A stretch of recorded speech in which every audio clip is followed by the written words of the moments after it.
It's been years, but I can still hear the hum. It's not a real sound, not anymore. It's the memory of the light, the one flickering in the heart of what the locals called the Hale House. It was an abandoned building, a legend in our small Michigan town, a place where stories went to die, or maybe to be born, twisted and ugly. What we found in there, my friends and I, wasn't a story. It was an echo of a sound that shouldn't exist, a presence that made the air so thick it felt like drowning. We broke in on a dare, a rite of passage for teenagers with nothing better to do, and that's where everything started to come apart. Where the world as I knew it turned into a funhouse mirror of a nightmare. We were just kids looking for a thrill. There was me, my best friend Liam, and his cousin Maya, who was visiting from out of state. The Hale House stood on the outskirts of our town, set back from the road behind a screen of sickly-looking oak trees. It was a sprawling Victorian monstrosity, its paint peeling like sunburned skin, windows boarded up with splintered wood. The legend was vague, as most small-town legends are. A family went missing, a tragedy, something about the father going mad. We never paid much attention to the details, just the idea of it. It was our local haunted house, and exploring it was a summer tradition. Liam had a crowbar, and we pried open a back cellar door that was half ratted away. The air that rushed out was cold, thick with the smell of mold and dust, and something else, something sharp and metallic, like old blood.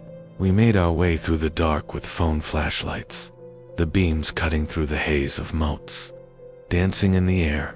The house was exactly as you'd imagine, collapsing staircases, splintered furniture covered in white sheets that looked like ghosts, and the pervasive, oppressive silence that only an empty building can hold.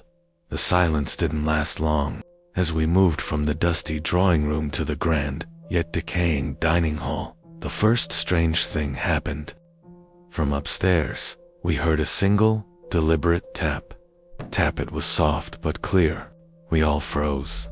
"Just the house settling," Liam whispered, but his voice was tight. We kept going. The kitchen was a mess of rusted appliances and shattered dishes. As we walked through it, a low hum started. It was coming from the laundry room, a small space off the kitchen. It was the sound of a fluorescent light, the kind you hear in old basements. We peered inside. The room was empty, no light fixture, no power source. The sound was just there, in the air. We laughed it off nervously, convincing ourselves it was a trick of the wiring or our imaginations. But as we ascended the grand staircase, which groaned under our weight, the hum grew louder. In one of the bedrooms on the second floor, a rocking chair began to sway, slowly at first, then faster. There was no breeze, no open window. The hum from the laundry room below us intensified, vibrating through the floorboards. Maya grabbed my arm, her nails digging into my skin. "We should go," she said, her voice a thin thread. Liam, ever the thrill seeker, wasn't ready to leave. "Just one more room," he pleaded. We followed him to the master bedroom, the door ajar. Inside, the air was colder than anywhere else in the house. A child's rocking horse sat in the center of the room, completely still. As we watched, it began to rock, not swaying gently, but with a violent, frantic energy. Back and forth, the sound a horrible rhythmic creak that drowned out the hum from downstairs. The hum was replaced by something else, a new sound, a faint whisper that seemed to emanate from the walls themselves. It was a single word, repeated over and over. "Found." The rocking horse sped up, the whispers grew louder, and then a shadow detached itself from the wall behind the horse. It wasn't a person, just a tall, thin absence of light that bent at impossible angles. It glided towards us, and the humming returned, but this time it wasn't a light. It was a vibration that seemed to be coming from inside my own skull. The shadow was no longer gliding. It was standing over the rocking horse, and the humming was coming from it. Then, the shadow unfolded, stretching its long, impossibly thin limbs towards us. As it moved, the rocking horse shattered, wood splintering with a sound like a gunshot. The sound was deafening, a cacophony of breaking wood and the high-pitched hum. My mind went blank with terror. The shadow lunged, and I felt a searing cold pass through me. I didn't see it touch anyone, but suddenly Liam and Maya were screaming, not with fear, but with a sound of pure, gut-wrenching pain. We stumbled back, a tangled mess of limbs, and ran. We ran down the stairs, tripping over broken planks, the screams of my friends echoing behind me. I don't know how we made it out. We didn't stop until we were back in the car, speeding away. The rusty gates of the Hale house disappearing in the rearview mirror. We never talked about what happened inside. Not really. The next day, Liam and Maya left town, and I never saw them again. I'd call, but they wouldn't answer. Their parents would tell me they were recovering, or getting better. But from what? A scratch? A fall? What did that thing do to them? I was the only one who didn't scream. The only one who got away without whatever that was. I don't know what happened in the Hale house, but I know it's still there. Sometimes, late at night, when the house is quiet and my mind is still, I can hear the faintest, most unsettling hum, a sound that reminds me that something saw us, found us, and maybe, just maybe, it never let go.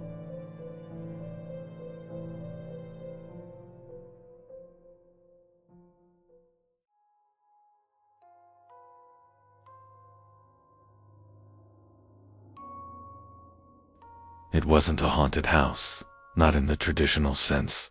It was a hospital, an asylum, abandoned for decades.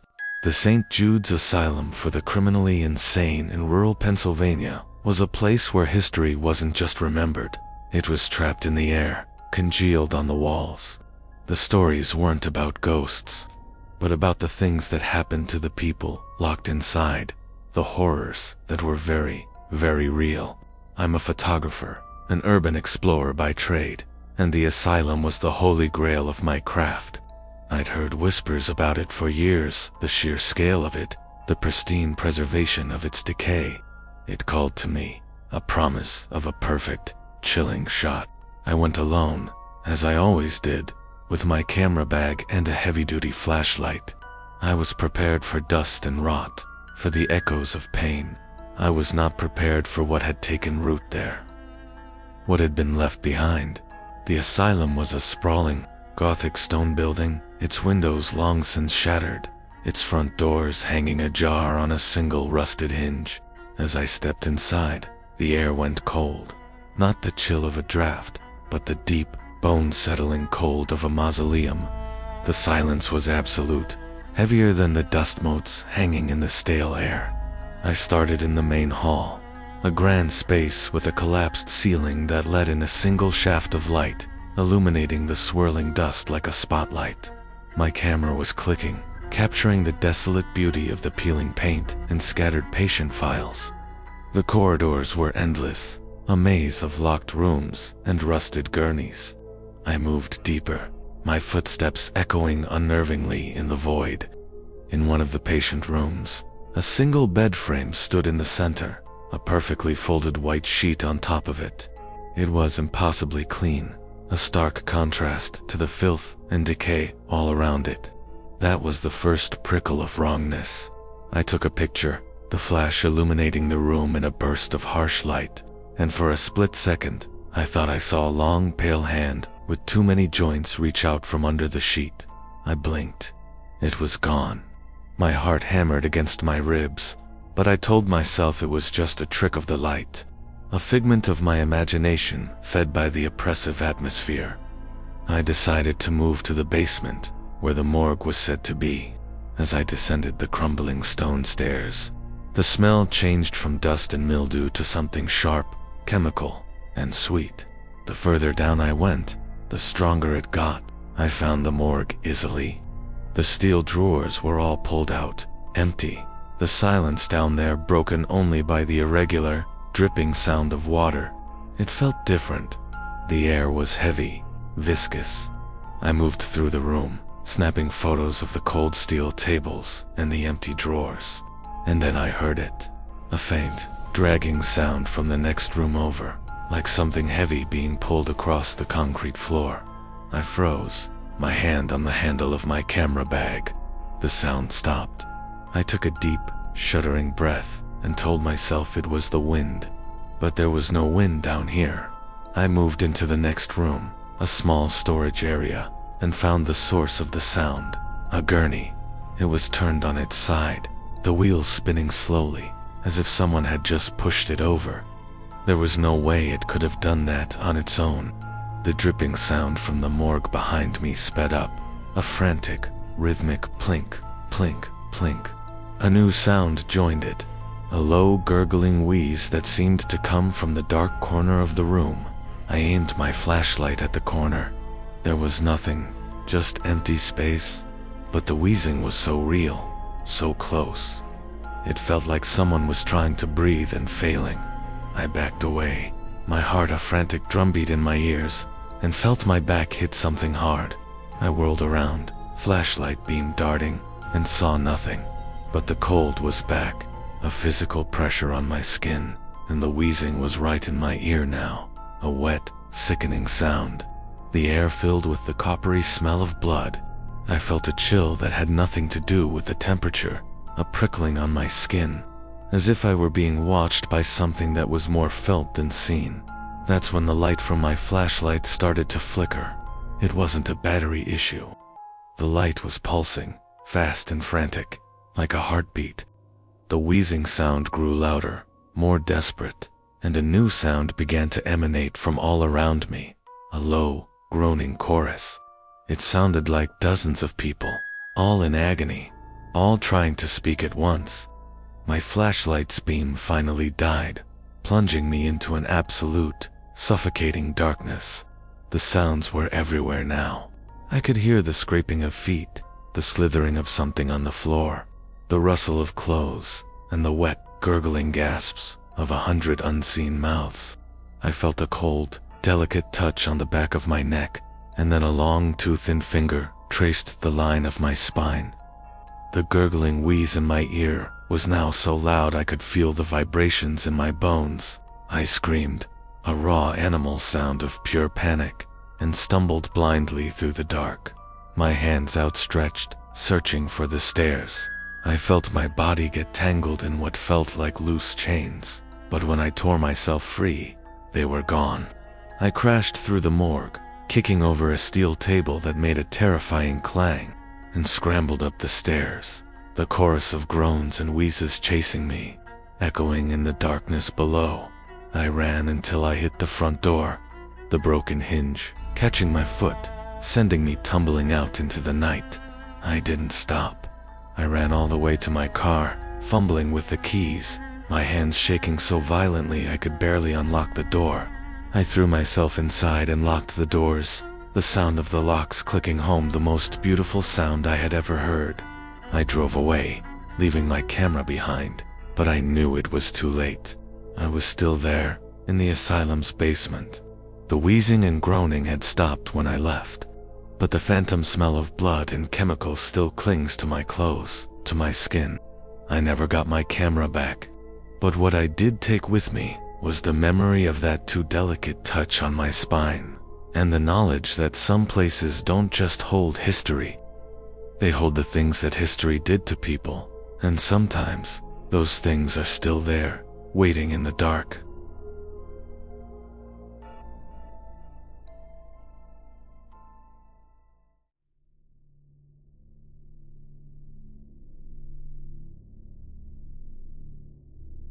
You know how some places just feel old, not just in years, but in spirit, like they've soaked up every moment that ever happened there.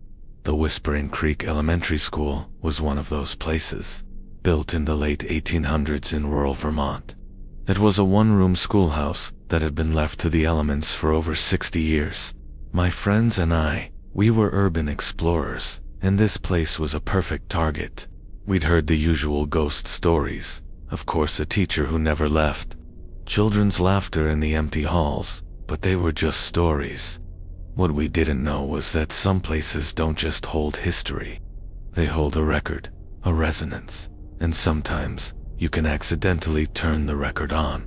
We didn't believe in ghosts, not really, but we believed in the weight of silence and the cold that seeps into your bones when a place has been dead for a very, very long time. There were 3 of us, me, my girlfriend, Sarah, and my friend Marc. We parked about a mile away to avoid drawing attention and walked the rest of the way down a dirt road. The rustling of dry leaves under our feet the only sound. The schoolhouse stood in a small clearing, surrounded by a tangle of unkempt woods. It was a simple, weathered building with a single bell tower that had long since lost its bell. The windows were either broken or boarded up, and the front door was hanging off its hinges. As we approached, the first unsettling thing happened. The playground, overgrown with weeds and brambles, had a single swing set. One of the swings began to sway, slowly at first, then faster. There was no wind.